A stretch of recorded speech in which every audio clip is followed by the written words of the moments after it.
Existe uma igreja em Minas Gerais onde a pedra parece vigiar o Brasil. No alto de Congonhas, 12 profetas observam o mundo há mais de 200 anos. Eles não sorriem, não confortam, não parecem figuras dóceis de altar. Eles acusam. Os olhos são duros, as mãos tensas. Os rostos carregam uma agonia que atravessou os séculos. Mas a pergunta incômoda não está apenas nas esculturas. Está no homem que as criou. Antônio Francisco Lisboa, o Aleijadinho.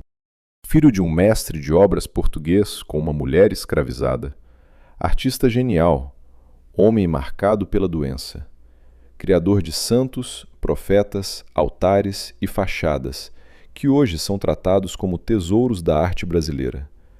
Mas aqui começa a contradição. A igreja encomendou sua obra.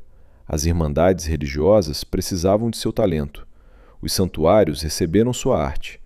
Então por que, ao redor dele, restou tanto silêncio? Por que o homem desapareceu atrás da pedra? A igreja perseguiu o Aleijadinho? Ou a sociedade colonial que aceitou sua genialidade tentou esconder sua humanidade? Hoje, em A Trama Real, vamos entrar no mistério do homem que esculpiu santos, mas talvez jamais tenha sido plenamente aceito entre eles. Século XVIII. Minas Gerais era o coração econômico da colônia. Onde havia ouro, havia riqueza.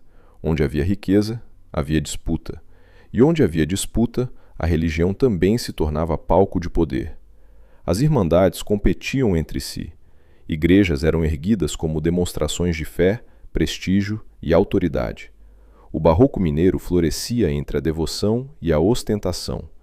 É nesse mundo que nasce Antônio Francisco Lisboa. A tradição biográfica o apresenta como filho de Manuel Francisco Lisboa, mestre de obras português, e de Isabel, mulher escravizada. Desde o nascimento, Aleijadinho carregava uma marca social profunda. Era talentoso o bastante para entrar nos espaços do poder, mas vinha de uma origem que aquele mesmo poder desprezava. Ele cresceu num lugar ambíguo. Não estava completamente fora do sistema, porque herdou o ofício, circulou entre artistas, canteiros de obras, igrejas e encomendas, mas também não estava plenamente dentro. Num mundo organizado por cor, nascimento, hierarquia e prestígio, Aleijadinho era uma presença desconfortável. O artista necessário, mas o homem inconveniente. E talvez aí esteja a primeira perseguição. Não uma perseguição formal, com decreto, processo ou condenação, mas uma perseguição silenciosa, a do limite social. O sistema não foi feito para que ele subisse. E ele subiu mesmo assim. Com madeira, pedra-sabão, formão e fé, Aleijadinho entrou no espaço mais sagrado da colônia. Mas não como santo. Entrou como trabalhador, como artesão, como alguém que moldava o divino, mas continuava sendo visto pelas marcas humanas que a sociedade não queria enxergar. Aqui é preciso separar a lenda da história. Dizer que a igreja simplesmente perseguiu Aleijadinho seria fácil, mas seria incompleto. A verdade é mais perturbadora. A igreja também o contratou. Suas obras mais famosas nasceram em espaços religiosos, igrejas, santuários, altares, fachadas, capelas, imagens de santos, cenas da Paixão de Cristo. Aleijadinho não foi um artista expulso do mundo sagrado. Ele foi um dos homens que deram rosto ao sagrado no Brasil. Mas essa relação tinha limites.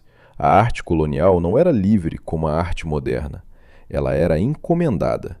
Tinha tema, função, destino e controle.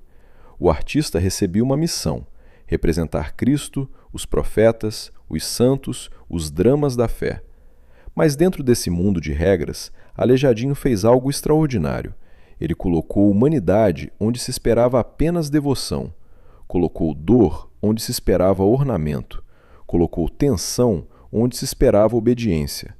Talvez ele não pudesse gritar, então fez a pedra gritar por ele.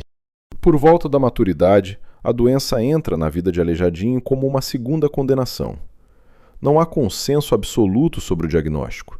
Já se falou em hanseníase, sífilis, reumatismo, porfiria e outras hipóteses. O que permanece é o testemunho de um corpo progressivamente deformado, tomado pela dor e pela limitação. A tradição afirma que ele perdeu dedos, sofreu deformações e passou a trabalhar com ferramentas amarradas aos braços ou às mãos.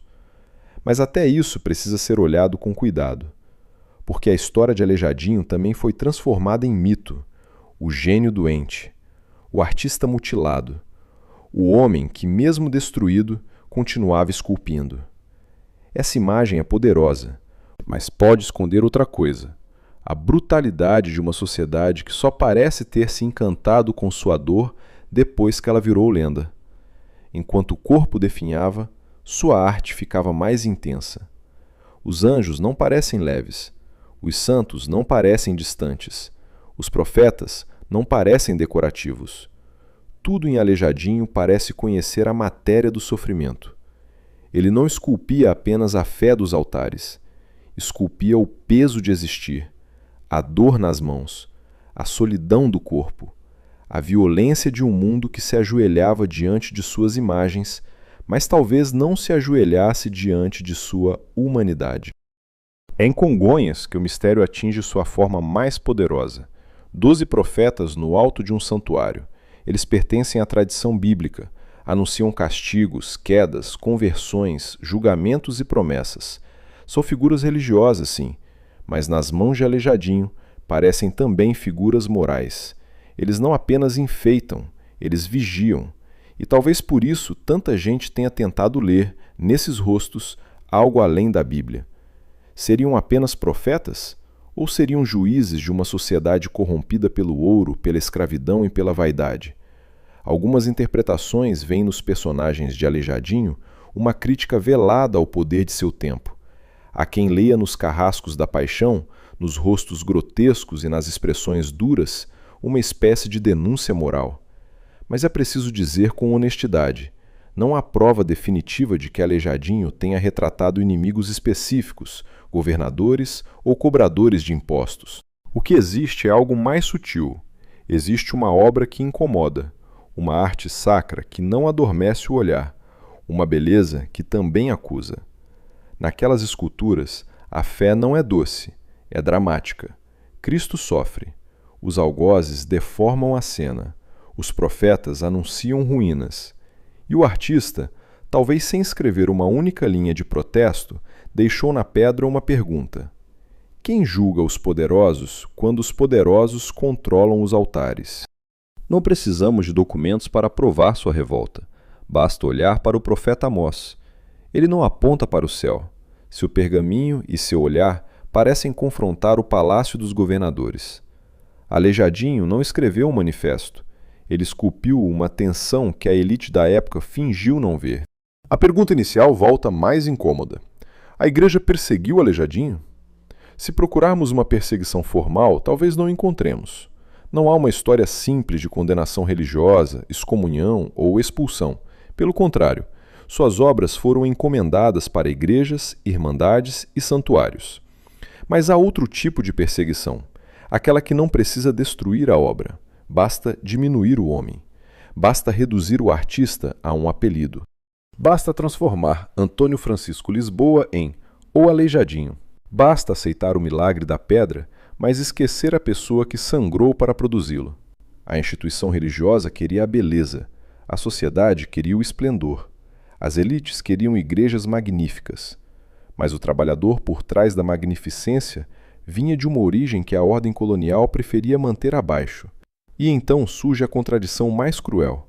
O homem que talvez não pudesse ocupar plenamente os lugares de honra da sociedade foi chamado para construir a imagem do céu. Ele esculpiu santos para um mundo que ainda classificava homens. Ele deu rosto à fé em uma terra sustentada pela escravidão. Ele transformou dor em devoção, e talvez tenha sido justamente por isso que sua figura precisou ser domesticada pela memória. Não apagada por completo, mas controlada, convertida em lenda, transformada em mito.